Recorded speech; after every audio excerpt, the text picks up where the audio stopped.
Many on the left have concluded that America is a fundamentally flawed, irredeemable, wicked place. You can call it wokeness or political correctness, cancel culture. We will defend America without fear, without reservation, and without apology. People just want to not feel as if they are walking on eggshells. All of us at any given moment can say things the wrong way, make mistakes.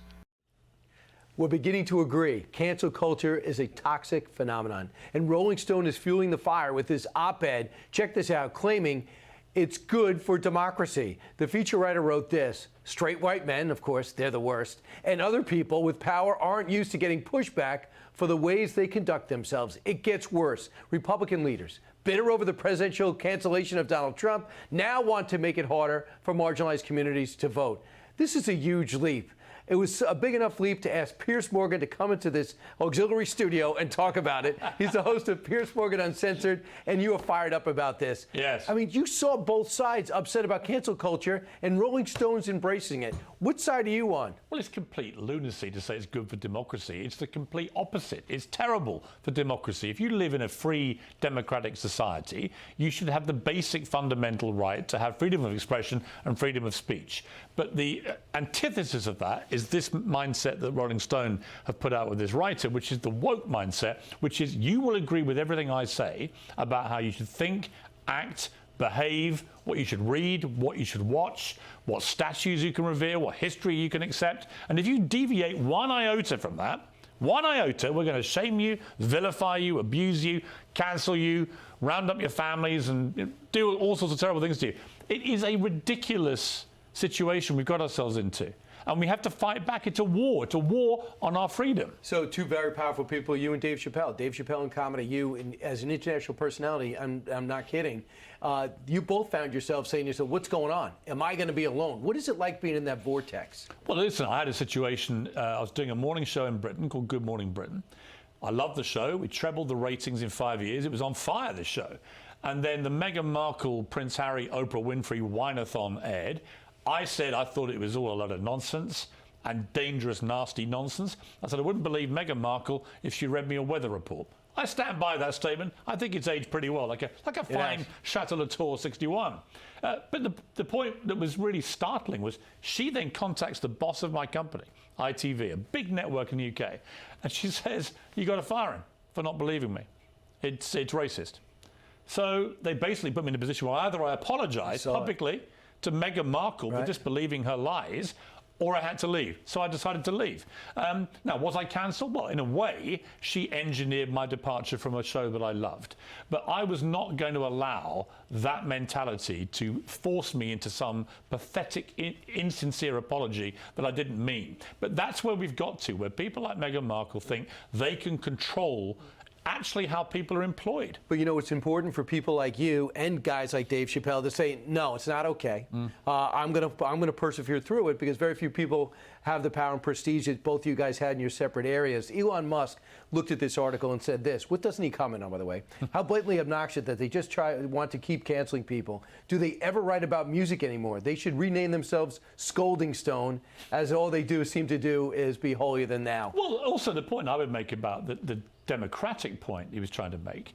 Look at, for example, what happened with that New York Post story about Hunter Biden's laptop. New York Post, who I do columns for, great paper, one of America's great newspapers, publishes an entirely true story, which actually has serious consequences about what the current president may have known at the time when he was vice president about his son's shady dealings over in Ukraine and with Russia and with China. And as a consequence of this true story being published, the woke brigade at Twitter say, you can't publish that. We're going to remove it from our platform. We're going to remove the New York Post Twitter account from our platform. This is 3 weeks. Take out the president along the way. 3 weeks before the election.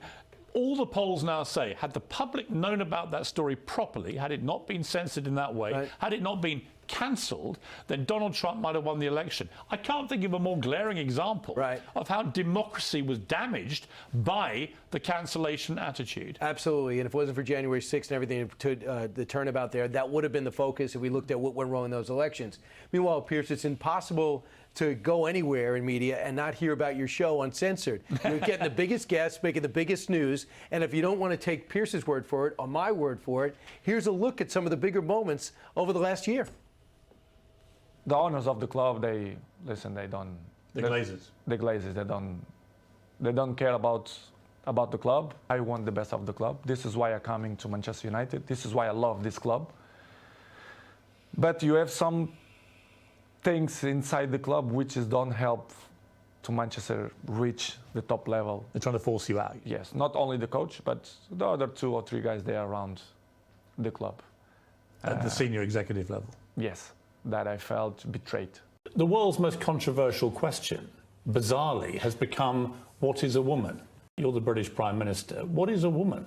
Yeah, of course I know a woman, an adult human female. Do you now regret saying DEFCON 3 on Jewish people? Are you sorry you said that?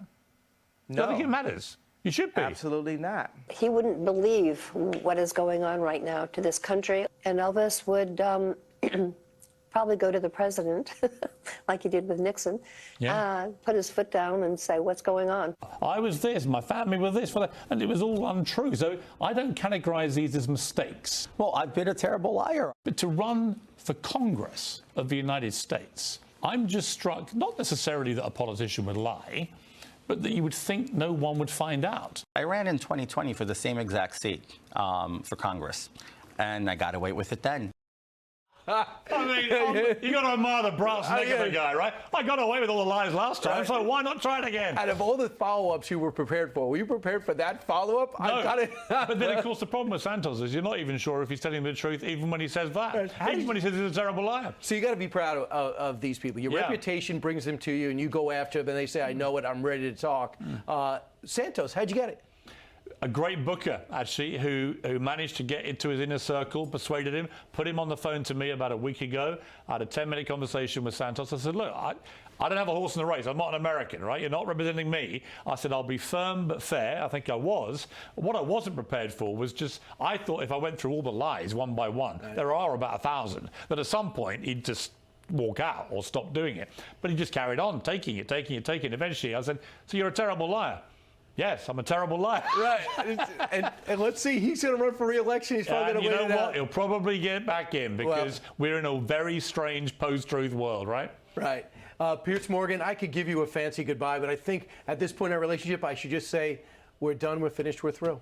And you know what? A firm British handshake is how we do things. Good to see you, Brian. Piers, thanks. Congratulations on everything. So glad you're here. Thank you. Stay uncensored. Hey, Sean Hannity here. Hey, click here to subscribe to Fox News YouTube page and catch our hottest interviews and most compelling analysis. You will not get it anywhere else.